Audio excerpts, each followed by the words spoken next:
and welcome to all our participants.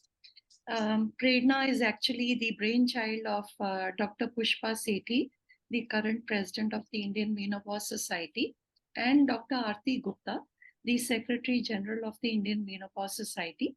And like Firoz mentioned, this is our 10th episode. And I'm very happy to say that it's become a very, very popular program. And people actually look forward to this program because it's different. It's something like Maggie. It's different and it's interesting. And we bring to you very world-renowned people who will deliver talks on their area of expertise. And we have two parts to this. The first is a motivational talk, and the second is an actual demo on exercises. So it is my privilege and honor to welcome Dr. E Mohandas. He is a renowned consultant psychiatrist with over 1,500 presentations and 100 publications to his name. He currently holds several prestigious positions, including consultant psychiatrist at Sun Medical and Research Center in Kerala. And he is also the director of the International Institute of Organisational Psychological Medicine and a member of several committees under the World Psychiatric Association. Previously, he has served as the World Psychiatry Association Zonal representative for South Asia and chair of several sections and associations. In 2023, he's so busy we had to actually catch him and fit him. He's actually traveling and he's speaking at several international conferences in 2023 itself, including Greece, UAE, Armenia, and Sri Lanka. He has received over 40 awards, including 5 international awards, and is the first Indian psychiatrist to be honored with various achievements such as Chairperson of the WPA sections and All India associations. He was also the first Keralite psychiatrist to receive many state and national awards. His topic for today is what he's going to speak on is, that is an area of his expertise. He has several chapters on this. Do spiritual and religious practices influence brain and behavior, or do we actually do all these things without any real benefit? So over to Dr. Mohandas. Yeah, thank you very much, the organizer, especially Dr. Nirja Chawla, if I spell it correctly. I'm also an Indian Menopause Society member, if you know, because my wife was the previous national president. Anyway, I will come to the topic. Do spiritual and religious practice influence brain and behavior? Disclosure, no financial conflicts or interest. Some of the diagrams, especially neuroimaging, are used only for educational purpose. What is spirituality? It's an aspect of humanity that refers to the way the individual seek and express meaning and purpose, that they want to have it connected to the meeting or to the moment, to self and to others, to nature. What is the meaning of spirituality? It has derived from spiritualitas, meaning breath. Basically, it involves many positive emotions: love, hope, joy, forgiveness, compassion, trust, gratitude, and awe. These are all positive emotions which provide a great sense of inner peace and harmony. So it's a quest for meaning and purpose, transcendence, connectedness, and based on values. The components are trust, compassion, love, hope, forgiveness, joy, gratitude, etc. Now, the spiritual practices that you apply to attain some of the modalities. to cultivate spirituality are prayers, meditation, yoga, chanting, religious worship, and rituals. Meditation is a practice using a technique, can be mindfulness, focusing on the mind on a particular object, thought, or activity to make mentally and emotionally calmness and stable through attentional training and awareness. Another way of meditation is focus attention, that's called concentrative meditation. The object of focus can be internal or external.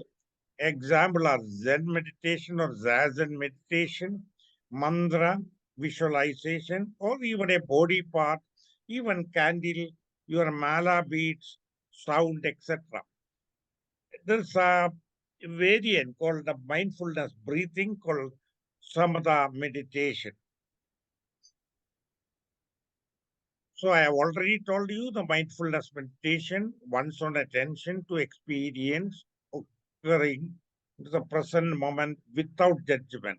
Zen, Vipassana, and even Tibetan meditation technique. Tibetan means there are two types of meditation. I will not go into details. There's something called open awareness meditation. Attention is open. You are aware about what is happening around, and still, this is for to cultivate your meta awareness. Even if there are things around, you are not bothered. You are aware of it, but still you can do meditation that is based on your meta awareness. Non-dual meditation practices reduces one's sense of attachment or control, removing the separation between the observer and observed. Entirely different from the other type of meditation. This you can see in Vedic, Hindu, Buddhist, and Tibetan Buddhist tradition.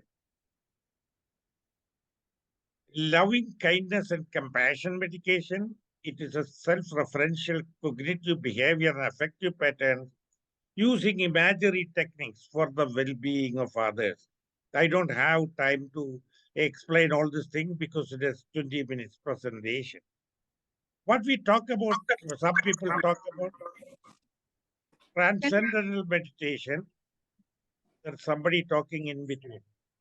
Turning one's attention inwards towards a subtle level of thought becomes completely still at rest and yet fully awe. Example, Christianity, that's called Unio Mystica. Islam, it is Vakwa, that is selfless pure consciousness. Hinduism, it's Samadhi or full contemplative awareness. Buddhism, Nirvana or Bodhi or enlightenment. Now, what is yoga? Is derived from the Sanskrit word yud to mean attach, or to yoke into means union of your pure self with God. It's a union between the body, mind, and spirit. Components of yoga, you have got ethical values, that is your moral duties and self-discipline.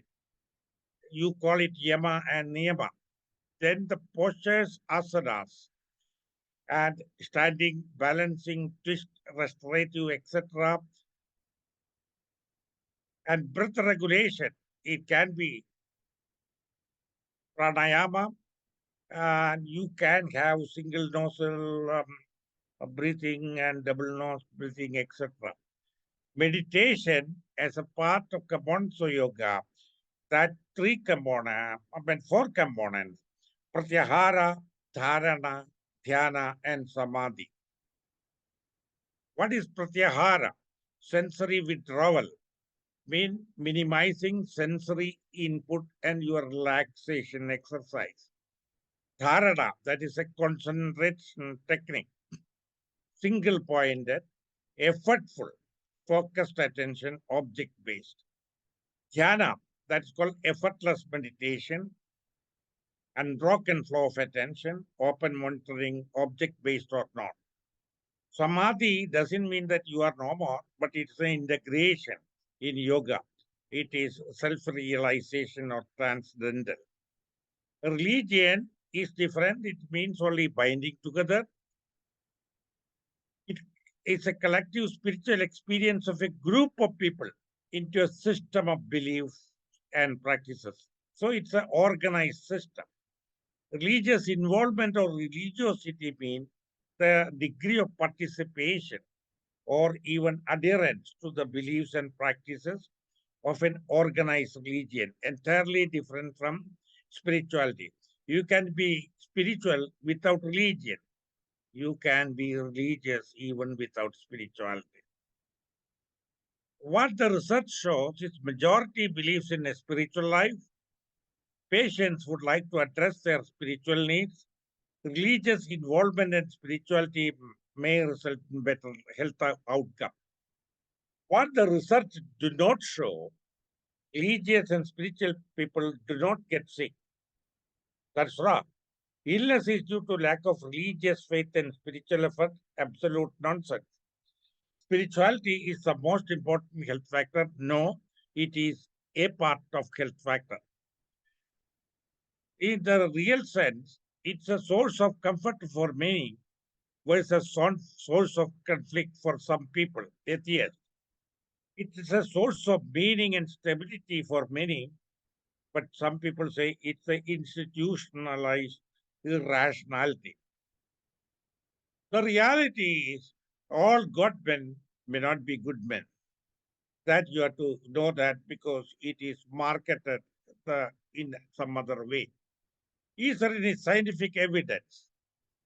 You know, in the brain, you have got the frontal lobe, you have got the parietal lobe, you have got the occipital lobe and temporal lobe. I am putting it in a simple terms. Verbal-based meditation by Franciscan nuns involving internal repetition of a particular phrase, that in the SPEC study, that is a neuroimaging technique, there was increased blood flow in prefrontal cortex, inferior parietal lobes, and inferior frontal lobes. So there is increased flow in prefrontal cortex, parietal cortex, and frontal lobe. And the prolonged meditation, especially in Tibetan, and even those people who practice it, some of the brain regions associated with attention, interoception, and sensory processing were thicker. That's called experience-dependent brain plasticity. I think Nirja Chawla is going to talk something on spiritual neuroplasticity sooner. The areas involved are insula. Insula has got many parts: anterior insula, mid insula, posterior insula. I won't go into. Basically, anterior insula. A broadband area 9 and 10, somatosensory cortex and auditory cortex. These are some of the areas you need not worry. I am interested in neuroscience, so that's why I mentioned. Activation brain areas in meditation practices, activation of the insula, that means it can really help you in introspection, your own awareness, empathy, and metacognition. Activation of many other areas, especially pre-supplementary motor areas. The cartoon says area 6, and ventral anterior cingulate, that is Broadband's area 24 in the blue. Complex mental tasks, working memory, attentional control, imagery, conceptual reasoning, they are all based on these areas. And activation of dorsal anterior cingulate, basically for regulation of attention and emotion, as well as monitor performance. And another important area which is activated is frontopolar cortex. You can see the cartoon, the colored one. That is for meta awareness and metacognitive capacity. If your frontopolar cortex is very sound, that is superb. Recently, not recently, 2 years, now roughly 2 years. Periaqueductal gray is a brain area, you can see the cartoon, and the circuits having common connection with periaqueductal gray, that is involved in a spirituality circuit. Very recently, it has been talked by Ferguson. Reciprocal connection with the multiple brain areas. I will not go into details. Now, what happens in yoga and mindfulness, self-awareness, the same brain areas, insula, medial prefrontal cortex, posterior cingulate and precuneus, attentional control, anterior cingulate and striatum, emotional regulation, multiple prefrontal region, limbic region, and striatum. I don't want to confuse you with so much neuroanatomy. Apart from that, it can help, all these practices can really influence your inflammation related genes, and it may have a protective factor because signaling through proinflammatory transcription factor. What happens in meditation? Extreme meditation, some people go to a mystical state. That is heightened activation produces 5-methoxy dimethyltryptamine that produces outer body experience, time and space distortion, and mystical state. And neurochemical changes is there is increased arginine vasopressin, increased GABA, increased melatonin, increased serotonin, and cortisol is decreased, and norepinephrine, the activity is decreased. For example, in spirituality, there is a parasympathetic overdrive. There are beneficial effects in depression, anxiety, suicide, substance abuse, coping with illness, health-related quality of life.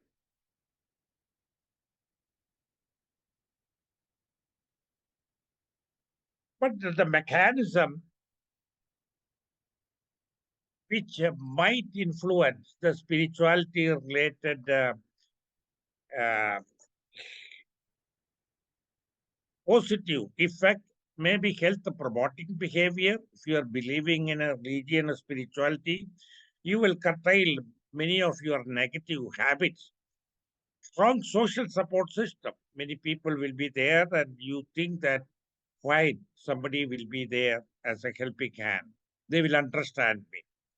Positive emotion due to decreased activation of autonomic nervous system and hypothalamus pituitary axis. It can enhance immune function.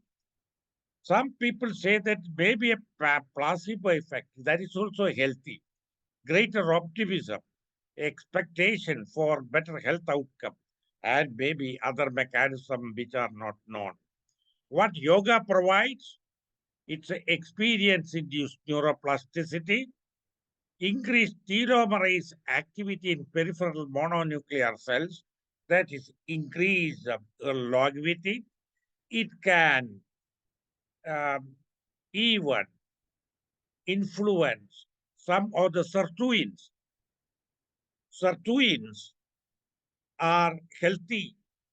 It can prolong your life, especially vegetarianism can prolong your longevity. It has been documented basically because of sirtuins. And increase oxytocin levels, your affinity. Why a child is so close to a mother? It is the affinity that is increase oxytocin levels. So you will be attached to many people. You will be sympathetic. Enhance GABA tone, almost like a benzodiazepine effect. As you have taken a Valium, you feel cool.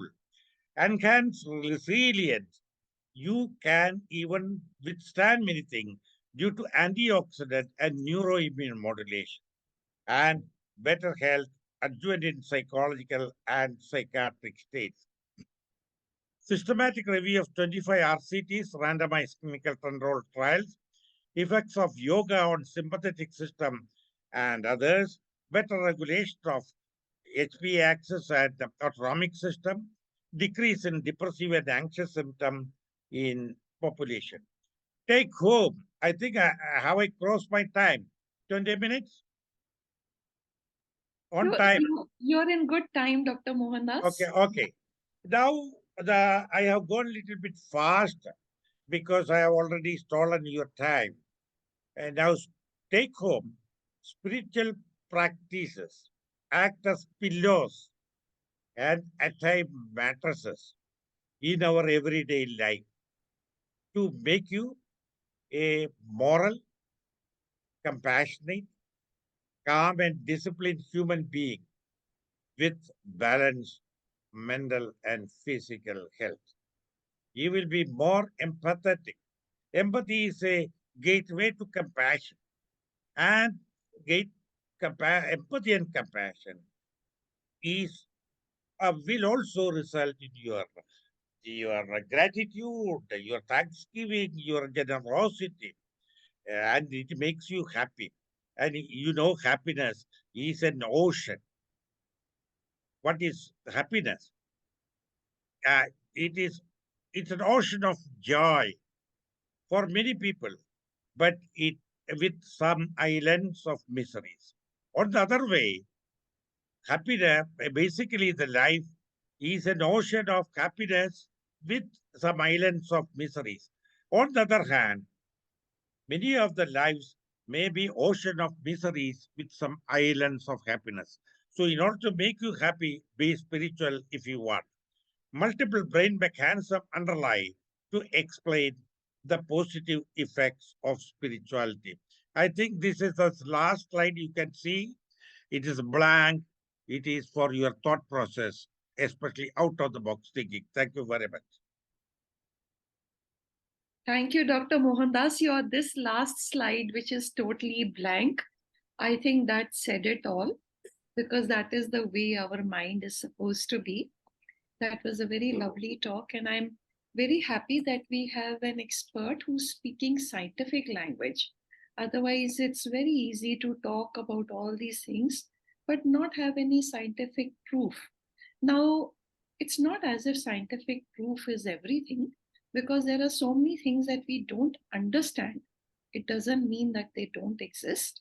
But yes, if you have some scientific data, as you are saying, and you are a researcher and have had a keen interest in this particular topic.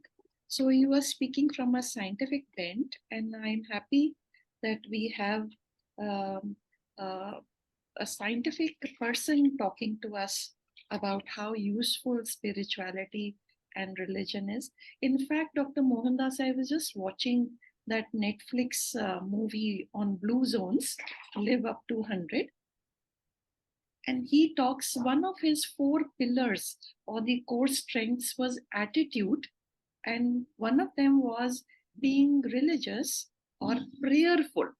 It doesn't have to be you're having going to church or having going to temples. It means having a prayerful attitude of gratitude. So that is one of the pillars why people in the blue zones, they live as centenarians and do not have cognitive decline or lose their mind, so to say, and they're physically fit. So your parasympathetic drive, that I thought that was very good because there are so many videos around on how to stimulate your vagus nerve. Vagus nerve is equivalent to the parasympathetic system, which is the calming effect, versus the sympathetic drive, which makes you agitated, agile, fight, flight, all that, which is not, if you are in a constant mode of sympathetic overdrive, then you're going to land up as ill. Anything you want to add to this about the healing processes of spirituality? No, basically, as you have told, because it is an overactive parasympathetic drive initially, but later on there is a parasympathetic and sympathetic balance. There are circuits behind it, which I didn't want to put it. how it happens. What happens basically, initially, it's a right-sided phenomenon. It's a um, uh, initially prefrontal activation, amygdala activation, and it really activates a reticular nucleus of thalamus. I didn't want to go into the details because in the reticular nucleus of thalamus, you cannot see in the thalamic nuclei. It is lived outside. It is connected to the superior temporal gyrus, and when it is activated, you will get a GABAergic effect. And there, when you do this, there is a prefrontal parietal disconnection. That is what's happened. I do have explanation about everything, especially why some people get in a psychotic spells. We call spiritual psycho. I do have explanation, which I didn't want to put it here. Why they get a calmness, what happens with each nuclei, what happens, and how it affects, how you get the calmness effect, why it produces, especially psychosis or hallucinations aware, how do you get the antidepressant effect, anxiolytic effect. I do have my biological explanation, which I didn't want to bring into this topic because it is 20 minutes. And it has got an added benefit, not the real, it is a additional benefit for depression, anxiety, substance use, even adjustment disorder at home, I mean, marital conflicts, etc. Because you think when you join a group, there is a social support system where you can ventilate and sometimes you can mitigate your miseries. You can reduce the miseries. And if it does, fine, it can lessen the impact. And the evidence has suggested with arthritis or the prayers, the beat, all these things. But prayers, as she has rightly told, you did not go to the temple because in English, God is omnipresent, omniscient, omnipotent. It is there everywhere. So why do you want to go to temple? Why do you want to go to the thing? Omniscient? Everything God knows. Even if you sit at home, God knows that you are at home and the God is aware. So the word has come like that, omniscient, omnipresent, omnipotent, etc. So whatever you are told is correct. So if you do it, basically it will improve your moral judgment, moral cognition. I didn't want to talk about it because there's a chapter in bioethics book, Oxford textbook, you will see soon on moral judgment and moral cognition. I have contributed to that. I didn't want to tell all these things here. Dr. Mohandas, we Yes. must use you as because you are an expert psychiatrist. There is a saying in meditation circles. There are 2 points to it. One is that there is a very thin line between being enlightened and being mad. That is my first question to you. I need you to comment on that. And my second is that many organized meditation practices, they first check whether the person has any psychiatric disorder. Is that correct? Do psychiatric disorders worsen in meditation techniques, especially in Vipassana, where they do not allow people with psychiatric disorders? And which psychiatric disorders should not meditate unsupervised? So, you have 2 questions for you. One is the last part, I will take it first. Only psychotic patient, those people who are hallucinating, disturbed, they are not in relation with the reality, or those people who are cognitively declined, they cannot do all these type of practices. They can do other practices like neuroplasticity, exercise. I mean, plenty of techniques are there to improve your neuroplasticity in everyday life. I will not comment on it now. Um, so that is that. In depressive people, especially mild depression with moderate depression, they will be under the care of psychiatrist. Additionally, if they allow you, fine. Why don't you do it? Because mild to moderate depression, Some people will try only psychotherapy or talk therapy, whichever techniques that you use it. Even CBT, that's cognitive behavior therapy, interpersonal therapy, etc., etc. But if they require medicine, they have to continue. But additionally, as a pillow to the mattress, you can use spiritual techniques, not in psychotics or even demented. First one was whether they are mad, whether they are the thing, Enlightened. enlightened. Enlightened versus I mad. think it is a individual way of interpreting. It is a basically we have got many senses. People talk it five senses, but there is something called sixth sense. That is called common sense.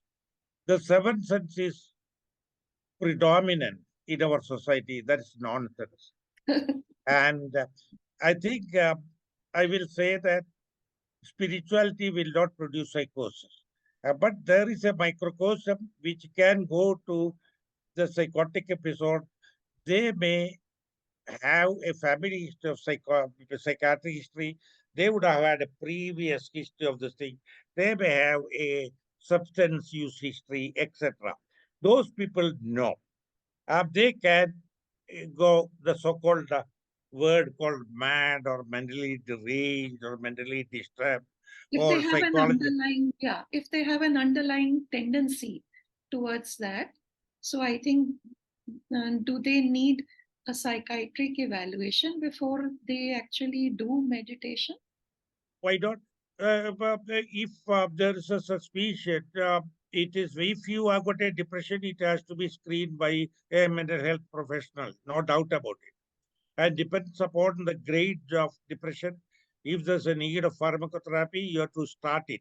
But as an additional way, if you want to practice anything, no harm. Nobody does say, nobody will not say that you should not go to temple, you should not go to church, etc. That is your own choice, your own right. But you have to take medicine if they Correct. need Therapy it. has to be there. Okay. Correct. Correct. Yeah, Absolutely. and since Yeah. since meditation takes long to bring about its beneficial effects of calmness, of inner healing, of non-judgment, and in fact, better health. So it takes a little long. Dr. Mohandas, would you recommend this practice of using plant medicines like ayahuasca, which contains plant-based DMT, to give people a taste of what true meditation and all connectedness we are No, all. no. Sorry. Meditation or spirituality is the same thing. Whether you want to augment with the drugs which contain minimum of psychedelics or others, I don't agree. Because uh, that is another topic by itself. Recently, the use of psychedelics in therapeutics is coming. I am supposed to speak somewhere, especially what about the uh, magic mushroom, Yeah, psilocybin. yeah. That is what I think you are mentioning. Huh. Sorry, you cannot say the border there.